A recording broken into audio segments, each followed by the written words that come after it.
Why is a $300 billion real estate empire currently being dismantled by liquidators while millions of unfinished apartments stand as concrete ghosts across the Chinese landscape?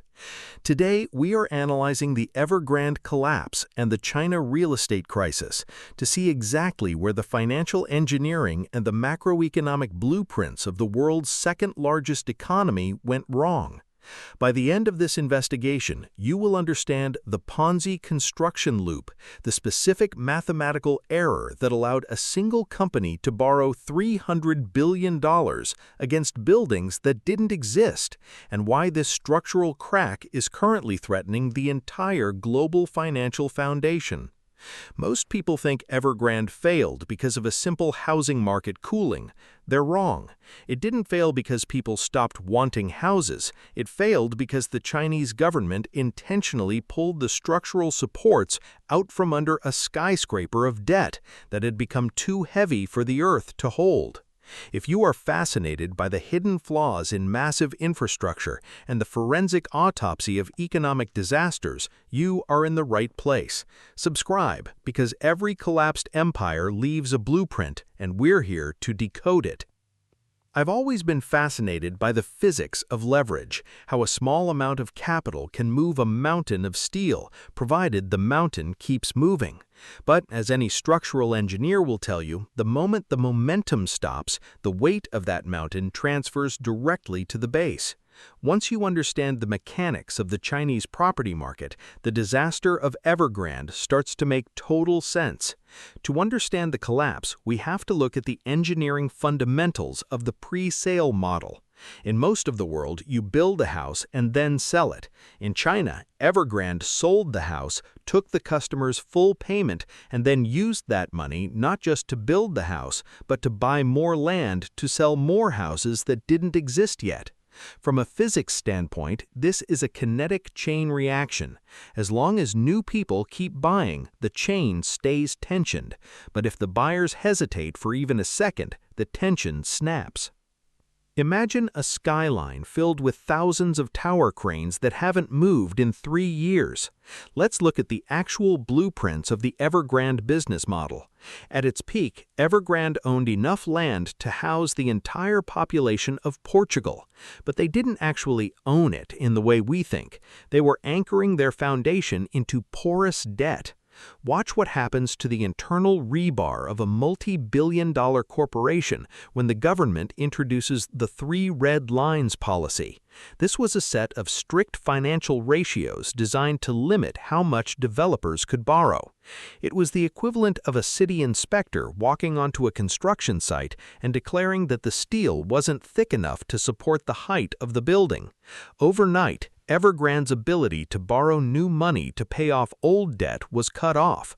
The lateral pressure of $300 billion in liabilities suddenly had nowhere to go but down. According to the structural reports of the global economy, the Evergrande disaster is unique because it isn't just about a company, it's about a social contract. In China, roughly 70% of household wealth is tied up in real estate. Imagine a billion people whose entire life savings are anchored to a concrete shell that might never be finished. This is where the hubris of the project becomes clear. Evergrande didn't just build apartments, they built theme parks, electric vehicle companies, and even a professional football club. They were pouring 10 million tons of concrete into non-core assets, using money that was supposed to be used for people's homes. The engineers of this corporate strategy ignored the warning signs of a saturated market to save face and keep the growth numbers high. Here's what most people get wrong about this disaster. Men over 30 who value analytical truth need to understand that this wasn't an accident. The myth is that the Chinese government was surprised by the collapse. The reality is that the 3 red lines policy was a controlled demolition that got out of control. The government realized that the real estate sector had grown to represent nearly 30% of China's GDP, a structural imbalance that was mathematically unsustainable. If they didn't pop the bubble, the eventual explosion would have leveled the entire national economy. However, the autopsy of the disaster showed that they didn't realize how deep the rot went. They expected a hairline fracture. They got a total foundation failure. From a physics standpoint, Evergrande was a gravity wall made of IOUs. The heavier the debt became, the more it relied on the friction of the market to stay upright. But when the Chinese middle class saw the first cracks in the wall, they stopped buying. This created a massive retention spike in unsold inventory. This matters today because the Evergrande effect is currently depressing global commodity prices. If China isn't building, the world doesn't need iron ore, copper, or Australian coal at the same volumes. The blueprint error wasn't just in the company's books, it was in the assumption that the Chinese property market would never experience a downward vector. Most people don't realize the physics at play when we talk about contagion. In a physical structure, if one column fails, the load is transferred to the neighboring columns. In the Chinese economy, Evergrande's failure transferred the load to its suppliers, the companies that provided the cement, the glass, and the labor. Thousands of small businesses were wiped out because Evergrande paid them in commercial bills, essentially corporate IOUs that are now worth zero. The autopsy of the disaster reveals that the total social cost of this collapse is likely in the trillions of dollars when you account for the loss of wealth and the stalled productivity of the ghost cities. Let's look at the actual blueprints of these ghost cities, places like the Ordos New Town or parts of the Binhai New area. These aren't just empty buildings, they are masterpieces of engineering with no heartbeat. They have the most advanced fiber optics, high-speed rail connections, and modern sewage systems, but the human load is missing.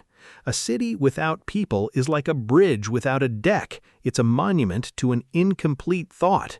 Evergrande was the primary architect of this top-down urban planning disaster.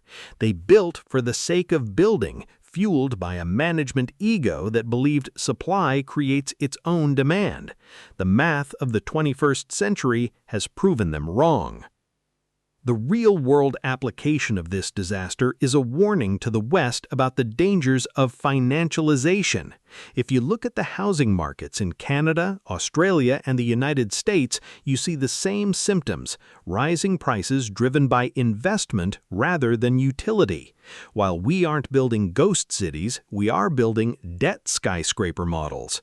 The reason the Evergrande collapse matters to you is that it proves that even a sovereign-backed giant can fall if the underlying physics of cash flow are ignored. When you anchor your economy into the limestone of property speculation, the rain will eventually come, and the foundation will dissolve. So the reason this $300 billion project collapsed comes down to three things: a business model that relied on pre-sale Ponzi mechanics, a government policy shift that acted as a sudden structural load test, and a catastrophic management ego that diversified into failing industries while the core construction was already crumbling. Evergrande wasn't just a developer, it was the world's largest experiment in leveraged hubris. They thought they were too big to fail, but in the world of physics and finance, the bigger you are, the harder you hit the ground.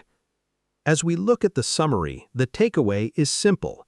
Evergrande's blueprint was a design for infinite growth in a finite world. They ignored the geological reports of a shrinking population and a saturated market.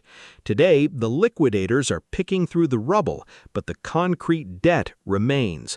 Millions of people are still waiting for homes that exist only as steel skeletons against the sunset. It is the most expensive engineering disaster in the history of human civilization. If you learned something new from this investigation into the blueprints of the global economy, subscribe. Next, we're breaking down why the $100 billion forest city in Malaysia, a project designed to be a living paradise, has become a living nightmare for its few residents. The structural flaw in its island reclamation strategy might surprise you. From a physics standpoint, building a city on sand is one thing, building a city on sand in a geopolitical crossfire is another. Every collapsed structure, whether it's a tower or a treasury, leaves a blueprint, and we are here to decode it. The autopsy of Evergrande is a reminder that in the world of engineering, the most important number isn't the height of the building, it's the strength of the foundation. I'll see you in the next investigation as we continue to look at exactly where the math falls apart.